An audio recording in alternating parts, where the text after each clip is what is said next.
Hello and welcome to the Trimester 1 First Grade Lesson 7 video. So this will be your start of the second investigation, and you want to begin by kind of going back to your initial engagement activity and coming back to the big idea about sun, moon, and stars behaving in predictable patterns. So you can kind of add a little bit more from what you said. We talked about the sun, and we noticed the patterns of the sun moving across the sky. So have you ever thought more about the sun and when we see the sun? And the teachers came up with a really great KLEWS chart.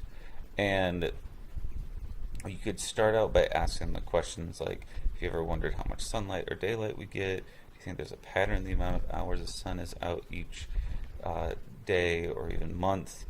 And so they would start that with the K part, the engagement part. And then if you were tracking the amount of sunlight, if it was something you did during like your calendar time or your small group time, you could actually have data that you've collected. But if you don't have that, we've included a really handy little chart that is right here on page 17 of your student handbook. It's kind of hard to look at it in this view, but it just shows you in January you've got a sunrise of around 8 and a sunset around 4.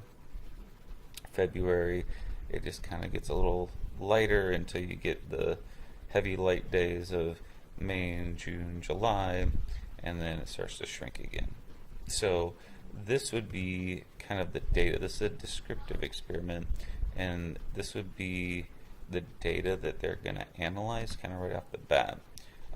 So basically this first lesson is just showing them this information and allowing them to try to make sense of the data that they have.